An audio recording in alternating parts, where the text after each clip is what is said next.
Hello everyone, my name is Phil. I'm Senior Solution Engineer for Nutanix in Switzerland. Today I will show you a use case for Nutanix clusters on public cloud. This means we are talking about a low budget DR use case. So we will run a Nutanix cluster on AWS. We will use it as a DR site for different robo locations.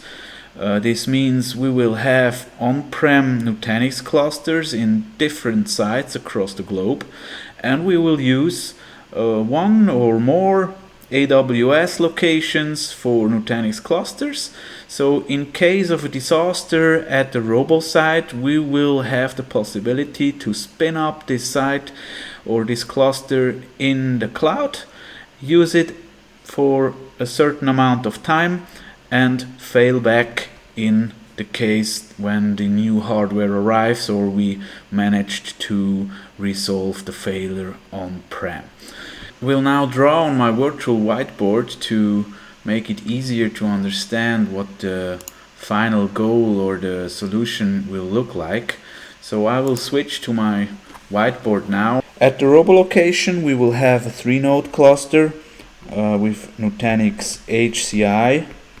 We will run that with the AHV hypervisor, so our own hypervisor that comes with the solution. We also will use Nutanix files as a file sharing solution because we don't want to have an additional device there. We will have 3-node clusters at all robo sites or almost all robo sites. It's just because we want to be future proof.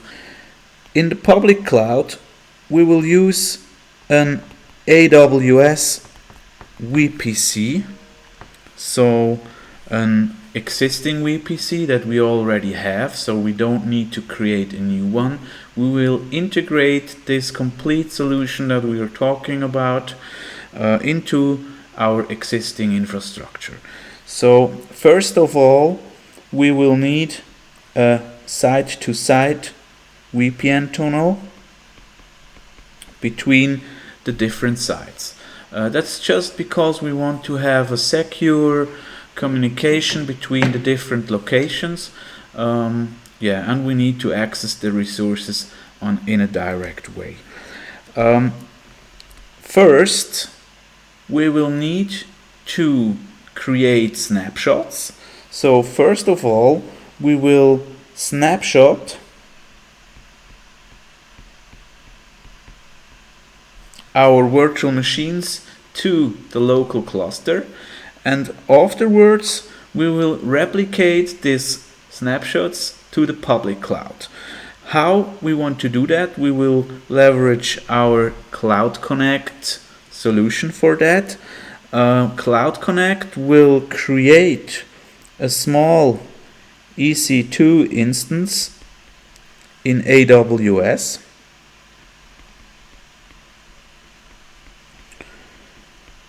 This Cloud Connect instance attaches an S3 bucket to it. So this means all our snapshots will be replicated to this Cloud Connect instance and will then be put on this S3 bucket. So that's a native integration. It's a solution that already comes with Nutanix clusters or the Nutanix management interface. It's very easy to deploy. It will just be a few clicks and the Cloud Connect instance will run in your VPC. It's all automatic. You then will create a data protection plan. This means you just specify how many snapshots you want to take, how often you want to replicate that, and how long this snapshot have to exist on the on-prem location or in the public cloud. Okay, so now that's just quite normal, but that has nothing to do with disaster recovery. So now we will create a Nutanix clusters on public cloud cluster. So this means we will have another 3-node cluster of Nutanix in our VPC, and we will now configure that this Nutanix cluster will use this Cloud Connect instance as well. This means we connect those two instances, and in case we need those snapshots, we can replicate those snapshots to our Nutanix cluster.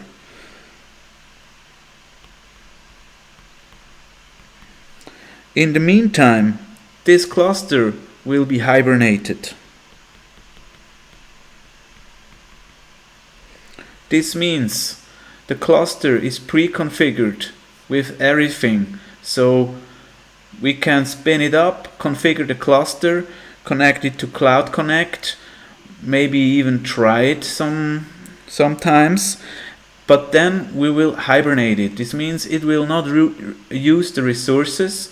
It will be just hibernated and stuck away on an S3 bucket, which will be much less cost than if we would run that cluster on the cloud.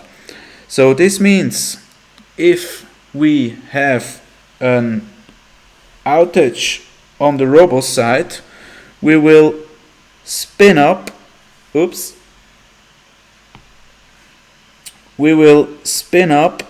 this cluster in the public cloud.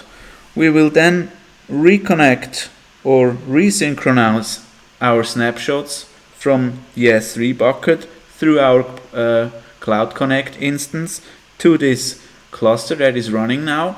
We then make a restore of the latest snapshots.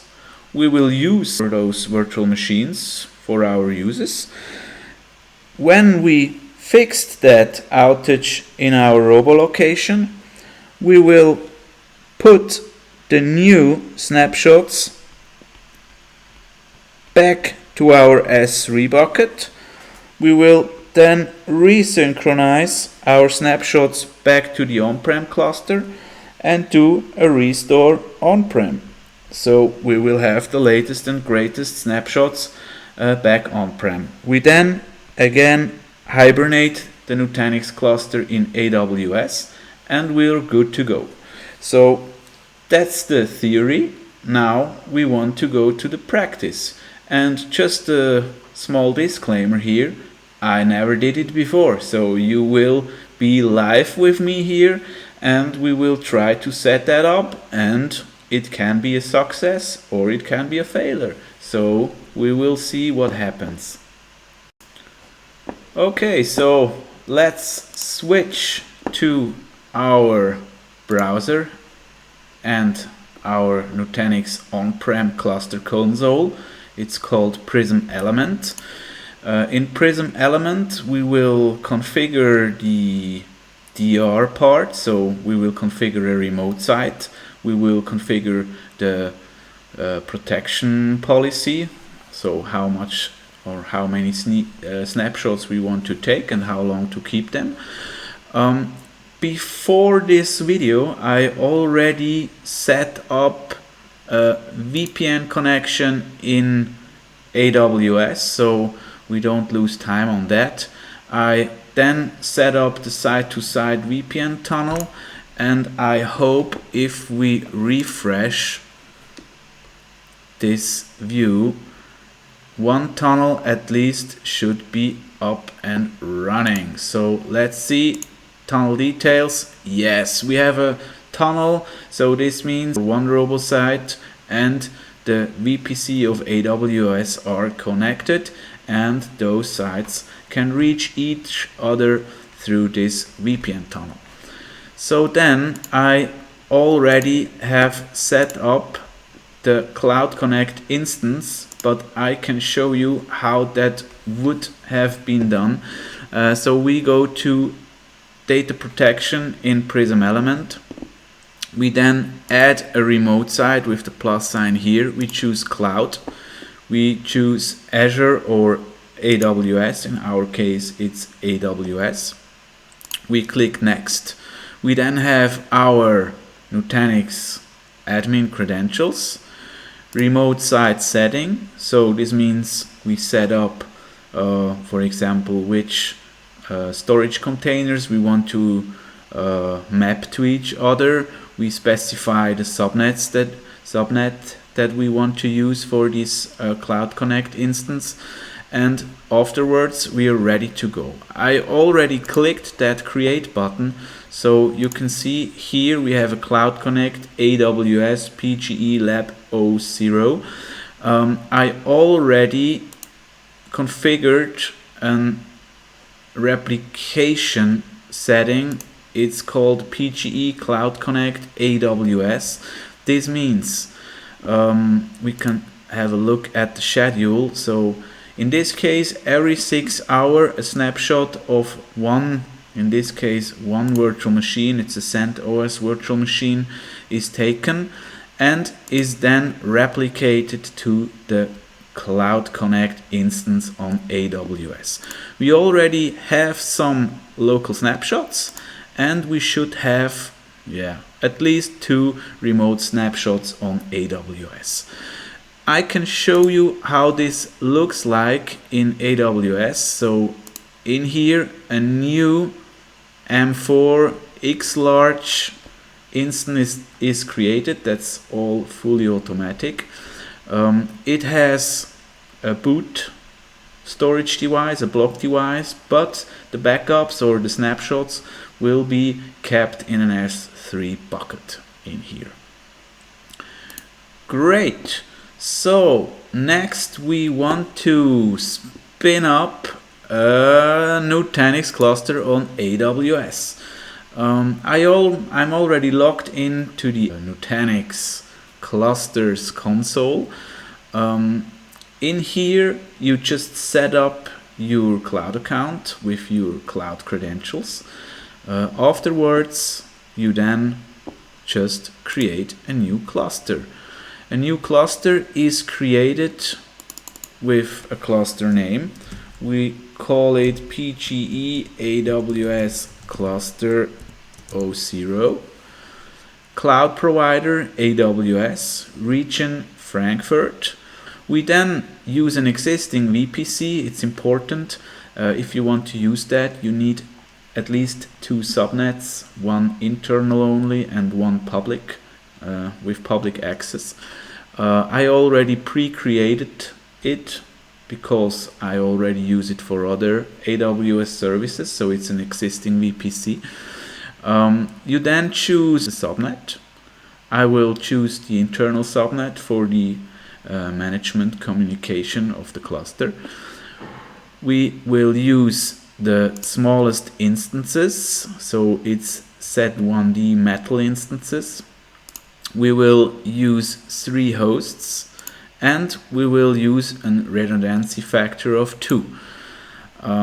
Yes, we also want to have access via SSH to the cluster, and we already have some key pairs in here. We will use that as well.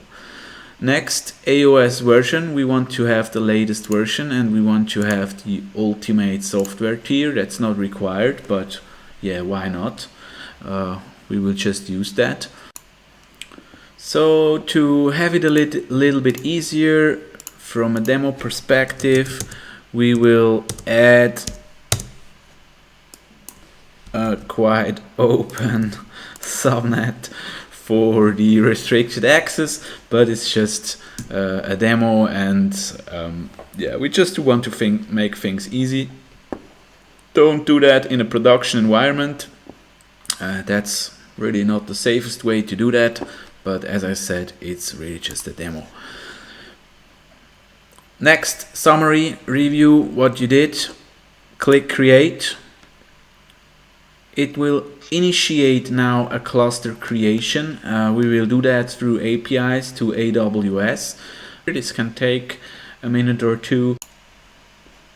Here it is. It's in status creating, so we can already click on here. Again, here is a summary page. Maybe it's interesting to have the network details on the right hand side here for your reference. Also the properties of the nodes. We can also see the hosts that will get deployed, so those guys are already booting. So I will go to the instance page, refresh, and now we can see it's already deploying something. There is a pilot instance. This pilot instance is used to check some prerequisites for your VPC. That will go away later. And these are my 3 cluster nodes that are now being booting. As soon as they are booted, we will install all the required software, and afterwards we are ready to use. I will pause the video here for a second because that can take up to, let's say, 20 minutes. So I will come back to you in a few minutes. Okay, here we are again. So our cluster is provisioned, deployed, and running in a running state. If we go here to hosts, we see our 3 hosts that were installed. They are all in a running state. We see the CVM, the controller VM IP addresses, and the IP address of the hosts themselves. So they were deployed in the VPC in the subnet I configured and are ready to use. When we go to the summary page, we have an actions button, an actions navigation menu, where we can update the configuration. We can update the capacity if we need more capacity or expand the cluster. We can terminate the cluster. This means everything gets destroyed. Or we can hibernate the cluster. As I said in the beginning, we can then put it to sleep. It will be hibernated in the state that it is at the moment, and it will wait for a cluster resume as soon as we need it. There is also a button, go to Prism element. With this button, it will open up the Prism element of the Nutanix cluster provisioned on AWS public cloud. With this Prism element, we normally would go ahead and configure this cluster with NTP servers, name servers, and so on. But as this is a demo or a test, we will skip all that configuration stuff and we'll go ahead and straight into configuring the data protection stuff that we need. So at the remote site, we will add a new remote site. As we already deployed the Cloud Connect instance, we will not add another one, but we will add a remote site as a physical location. Exactly. So we need to specify a remote site name, and as we already deployed that Cloud Connect instance, we will copy the name from the existing on-prem cluster.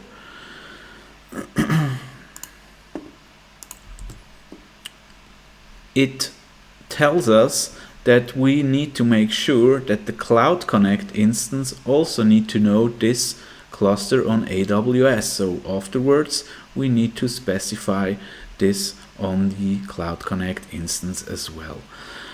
In this case, we will not use it as disaster recovery because it's really just a small Cloud Connect instance and not a full-blown cluster, so this will not be possible. We need to change that to simply backup. Cluster virtual IP, so we need to figure out what the IP of this remote site is. So we will go back to the on-prem Prism element and copy the remote address of the Cloud Connect. And with the click on Add Site, the site will be deployed after we set another few settings.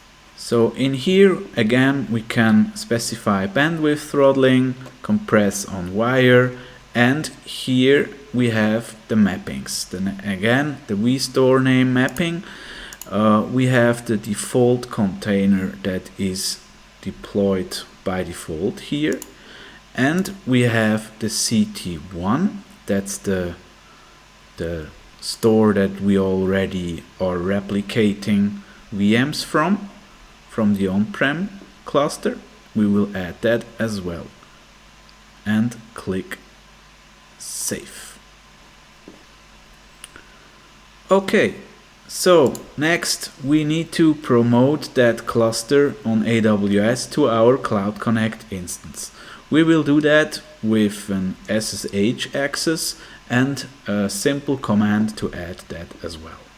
Just in a second. We will switch to the Cloud Connect CVM connected through SSH. In here we go into the Nutanix CLI.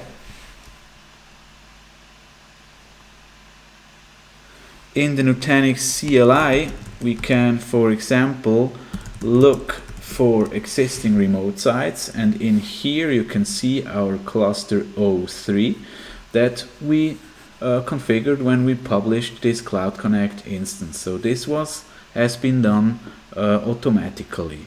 We will now add the cluster on AWS as well, and I pre-configured this command.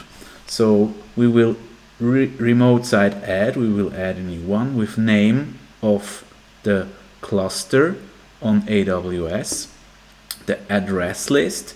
The address list is the same that we've seen before. We have seen on the Nutanix Clusters portal, so that's the IPs of the hosts. We have the capability of backup. I already explained that. We don't have a proxy. We don't need an SSH tunnel because we are connected via site-to-site VPN. Compressed on wire is true, and the vStore mapping that we need. Again, CT1 on the Cloud Connect side, and then the default container on the cluster on AWS. For sure we could have created a new container that is called CT1 as well, but as I said before, we wanted to skip all those configuration steps. So we will shoot this command. You see, okay, it creates it. Very nice. So we are ready to rock. We will now switch back to our cluster on AWS. On the AWS cluster we will now configure a protection policy as well. So we create a new policy. We will name it again same as we had before on the on-prem cluster, just to make things easier. We skip everything in here because at the moment we don't have any entities to protect, no virtual machines and so on. So we skip that. We also skip the schedule because we will hibernate this cluster afterwards, so no schedule will be met, and that makes no sense. So we just create the asynchronous data protection policy. That will take a few seconds, and then it will show up. So it's here. You can see there is nothing in there, no entity specified, no schedule specified, but hopefully on the remote snapshots we now see the snapshots that we have made from our on-prem cluster to the Cloud Connect instance. So that's very nice. The connection is ready to use. So now, as we don't want to do a failover right now, we go back to our Nutanix Cluster portal, go to Actions, and we hibernate this cluster. Yes, now we put this cluster to sleep because we want to save resources and we want to save costs. Hibernate Cluster, it will initiate the cluster hibernation. This can take up to, it depends. It depends on the volumes, because all the existing data will be compressed, will be put into an S3 bucket, and then the cluster or the nodes will be shut down. So yeah, we have to wait, as we did not do much to this cluster. There is not much data used, so I think we will be ready in 10 to 15 minutes.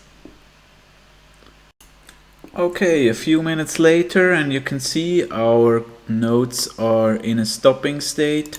So cluster is still hibernating, but that's just the cleaning up and stuff.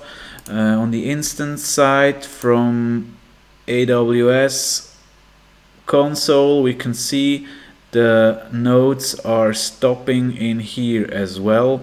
I already lost connection to Prism element, so this means, yeah, the cluster is in hibernate state now or soon. We will now go ahead and create some more snapshots from our on-prem infrastructure. I think we will just wait for the schedule, or we could even trigger some snapshots in here, but I will continue with the tests tomorrow morning, because then we will have some more snapshots to play with. I will now add a new snapshot, a manual snapshot here, save. So it will now snapshot it. It will then start replication to the Cloud Connect instance and will then show up in the remote location as well. So I think it has already been done, because the CentOS is very small and not so big, so their deltas are quite small, so everything works very fast. Yeah, cool. So we will let it run for a few hours, and we will see us tomorrow.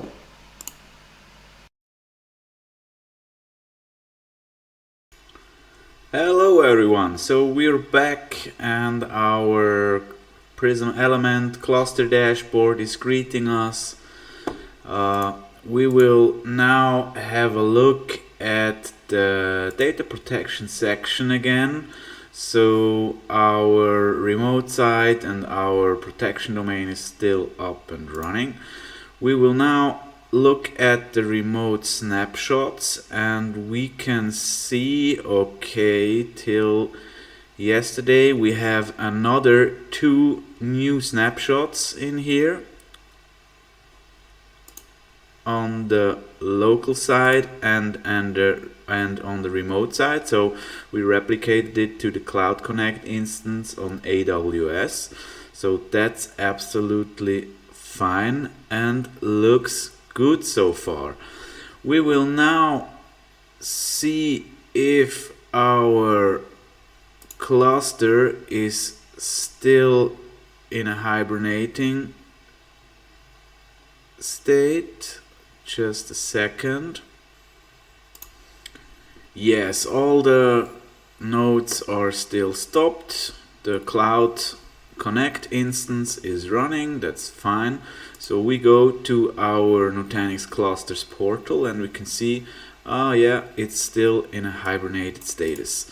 We will now resume this cluster, because we now simulate a failover of the production on-prem site. I will not really shut down this cluster, because I will have to use it afterwards, and maybe others are using it as well. But we just simulate, okay, we now need our cluster in the public cloud, and we resume that cluster on there. So that initiates now that the hosts in AWS will boot up. We will then get our data back from the S3 bucket to the cluster. So we're in the state that we have left off. So we now will just wait for a few minutes to get the cluster back. The hosts are already in a running state or booting state. They're initializing. So we will just wait. I think 15 minutes should be enough, and we will then check the status again. Okay, our cluster now has the status of running in our clusters console. So yes, we will have a look at Prism element of the clusters running in AWS. That looks good, so it's already up and running. So we now go to the data protection section in our Prism element interface, and we see again our pre-configured data protection policy protection domain. We can now see that we do have the remote snapshots of our Cloud Connect instance on AWS that stores the snapshots in an S3 bucket. So the last one is from today 6 in the morning. So that's absolutely fine. So what we will do now, because we don't have local snapshots here, we also have no running VM on this cluster, as we did not do anything besides the data protection stuff. So we will now retrieve the latest available snapshot of this VM. With this retrieval, we will replicate the snapshot to the local machine, and we can see we already received the snapshot on the local side. We now need this snapshot, or the virtual machine of the snapshot, on this cluster, because our production cluster on-prem is down, has a failure, and we now need this AWS cluster to run our workload. So we will click on restore. We will click on our virtual machine that we want to restore. We will click override existing entities, because we don't want to rename the virtual machine. We want to have exactly the same name, exactly the same settings for the virtual machine. So we click override. With a click, the snapshot restoration is started.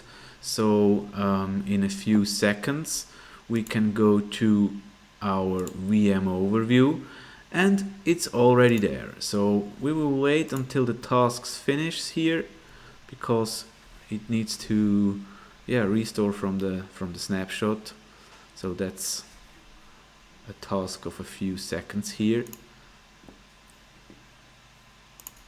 And we are now ready. So we can power on this virtual machine.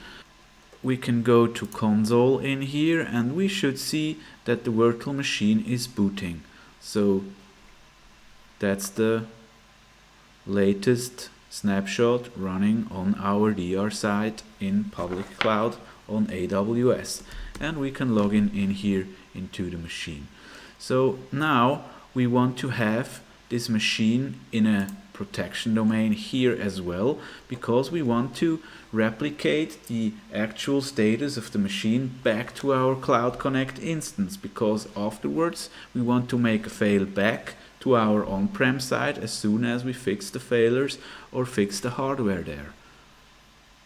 So to do that, we go back to our data protection section, choose our protection domain, our protection policy. We can see in here there are no entities in this protection domain, so we will update, choose the now running PGE CentOS 03 virtual machine. We add that to our protection domain. We add a schedule, 6 hours, 3 replicas, or 3 snapshots and 3 replicas in the public cloud. That's fine for us. And we click close.